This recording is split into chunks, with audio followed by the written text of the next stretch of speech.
صباح الخير عليكم اجمل اخوات في الدنيا. تعالوا نعمل بقى مع بعض النهارده الفطار بتاعنا هيكون حاجه تشرف كده في العزومات وسفره حلوه كده، وتاخدي منها فكره وتعمليها بكره ان شاء الله. اول حاجه، لو انتي اول مره بتشوفيني، انا عفاف كرم ودي قناتي.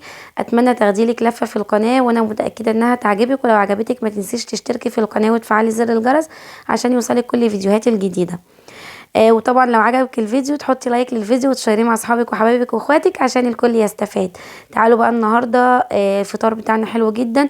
لو انت ما عملتيش الفطار ده اول يوم رمضان ممكن تعمليه في اي يوم تاني. اول حاجه كده، كان عندي بطه زي ما شفتوا في اول الفيديو، كنت نقعاها وفي محلول كده ليمون ببرتقان، طبعا بما ان احنا في موسم البرتقان، وملح ودقيق، وبعد كده غسلتها وشطفتها كويس وسبتها في المصفى الصفا. معايا بصلتين قشرتهم كده زي ما شفتوا، بصلايه عمتها هعملها للتتبيله بتاعه البطه، وبصلايه في الحشوه اللي هنحشي بيها البطه او الخضار يعني اللي هنحطه في البطه.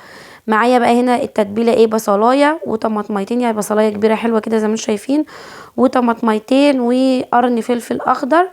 هجيب بقى شفشق الخلاط وهنزل بالكلام ده كله. هتعمليه في شفشق الخلاط، لو عندك كبه هتعمليه في الكبه.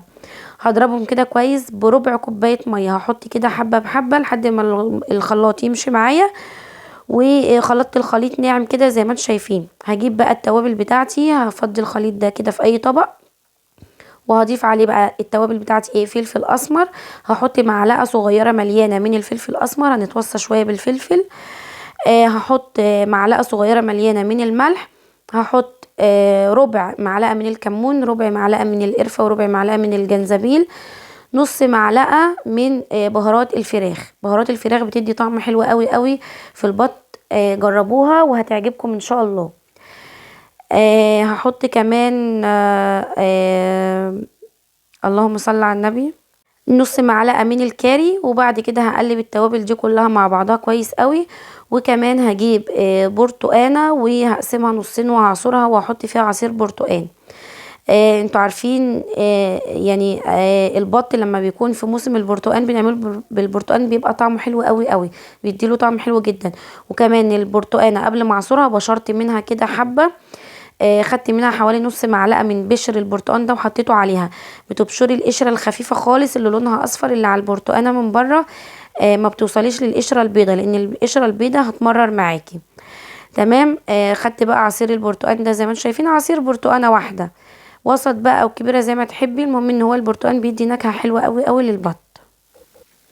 فضيت بقى عصير البرتقان كده على الخليط اللي ضربناه في الخلاط، وهقلبهم كويس مع بعض كده لحد ما المكونات كلها تمتزج مع بعضها، واسيبها 5 دقايق. وبعد كده هجيب البطه بتاعتي كده زي ما انتم شايفين. هنا بحاول ان انا افصل ما بين الجلد واللحم، وبعد كده هحط بقى الخلطه دي، بس هسيب منها حبه كده اتبل بيهم الخضار اللي هنعمله مع البطه. همسك بقى كده البطايه دي اتبلها كويس قوي قوي، ونغستها كده بالسكينه من عند صدر البطه كده، نغستها كام نغزه كده عشان التتبيله تخش فيها كده وتشرب من التتبيله وتتبل كويس. طب بتبلها بقى كده من فوق ومن تحت ومن كل حته ومن جوه كده، بدخل التتبيله فيها في قلب البطه من جوه وادعكها كويس زي ما انتم شايفين، وقلبت جنحها كده لورا. وهسيبها بقى في التتبيله دي كده حوالي ساعه. طبعا احنا بادئين داخلين المطبخ من بدري شويه، وعامله حساب ان انا هتبل البطه واخليها كده حوالي ساعه، ساعه ونص، ساعتين على حسب الوقت.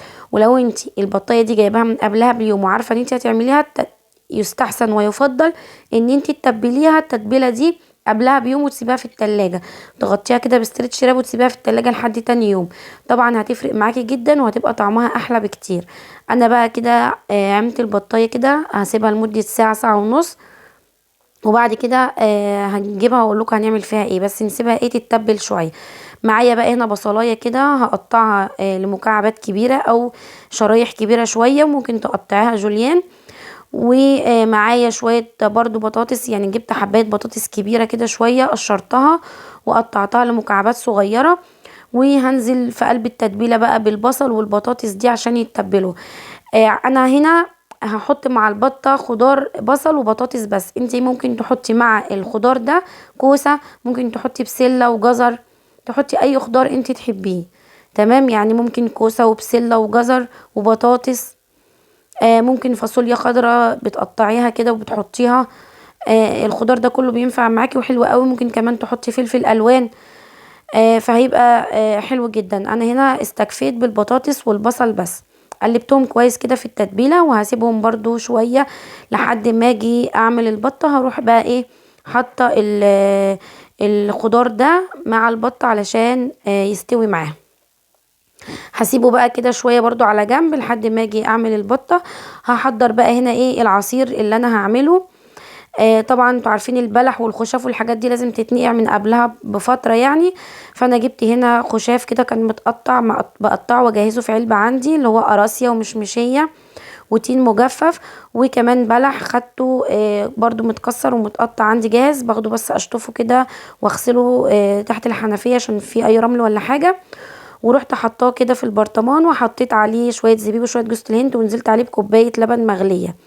ولما يهدى ويبرد كده شوية هنزل عليه بكوباية لبن تانية ساقعة وهحطه في التلاجة.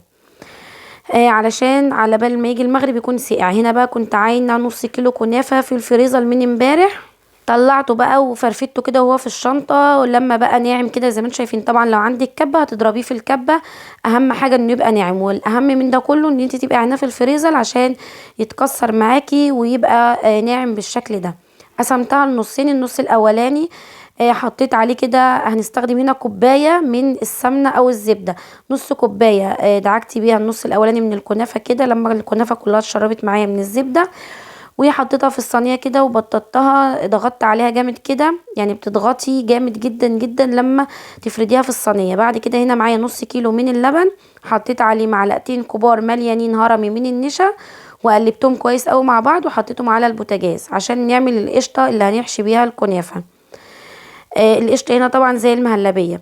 هنا حطيت السيرب بتاع الكنافة اللي هو عبارة عن 3 كوبايات من السكر وكوبايتين من المية، وعصرت عليهم نص ليمونة وهسيبهم لما يغلوا. اول ما يخشوا في الغليان 10 دقايق وهطفي عليهم.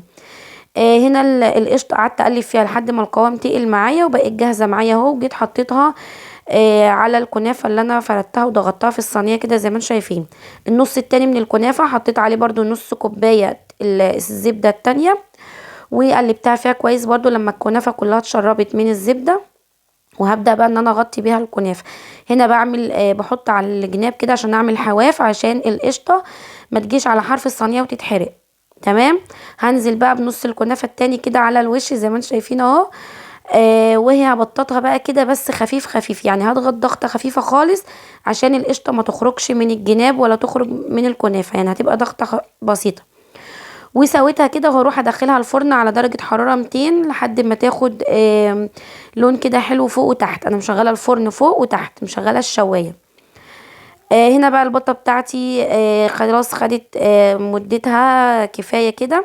حطيت بقى فيها الكبدة والقناصة بتاعتها كده معاها وحطيت التتبيلة فوقيها.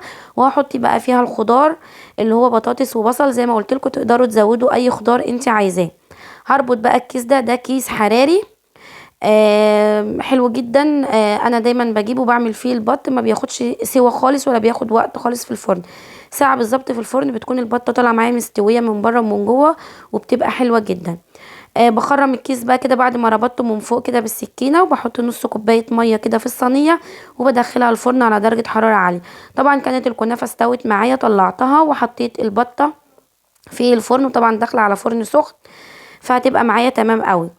الكنافة بقى حطيت عليها العسل كده زي ما انتم شايفين. العسل كنت طافية عليه بقاله ربع ساعة. اول ما الكنافة بتطلع ببتدي ان انا اضيف عليها العسل، وركنتها بقى جنب كده لما تبرد وتتشرب من العسل. طبعا انا ما حطيتش العسل كله، انا حطيت 3/4 بس لان مش بنحبها فيها عسل كتير. كان عندي سمبوسك في الفريزر كده محشية فراخ وفلفل الوان متعصجة يعني كده. وكنت عاملاها مجهزاها في الفريزر. طلعت منها شوية كده وحمرتهم.